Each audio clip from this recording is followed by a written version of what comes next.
একদিন ঘাটাল থেকে একদল লোক পদব্রজে এসেছে উদ্বোধনে মাতৃদর্শনে। অতি দিনহীন বেশ, অমার্জিত রুক্ষ কেশ, দেখে মনে হয় তারা একেবারেই নিঃসম্বল। মায়ের কথা লোকমুখে শুনে বড় আশা করে তারা এসেছে মাতৃদর্শনে, কিন্তু এসে দেখে যে মাতৃভবনের দরজা বন্ধ।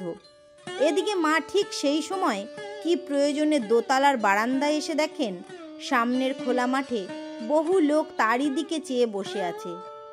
মাকে দেখে তারা বলে উঠল, আজ্ঞে মা, আমরা বহু দূরদেশ থেকে এসেছি, জগৎজননীর দর্শন কি মিলবে?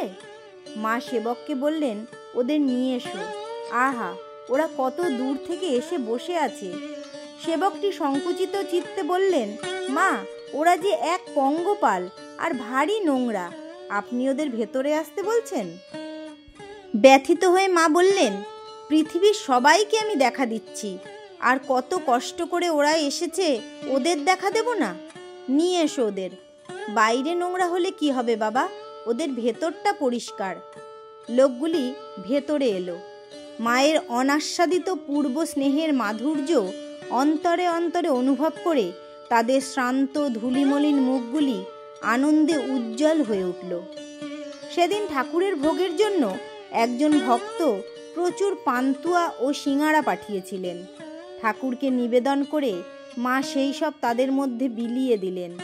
মায়ের স্নেহ করুণার স্পর্শ পেয়ে সেই দরিদ্র নিঃস্ব সন্তানরা মর্মে মর্মে অনুভব করল, ইনি সত্যিই দিন দুঃখীর মা, তাদের করুণাময়ী জননী।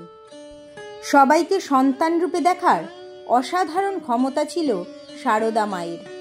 সমাজ যাকে দূরে ঠেলে দিত, তাকেও আপন করে কাছে টেনে নিতে পারতেন তিনি। তাই মা বারবার বলতেন, আমি সতেরও মা, অসতেরও মা, আমি সত্যিকারের মা, গুরুপত্নী নয়, পাতানো মা নয়, কথার কথা মা নয়, সত্য জননী।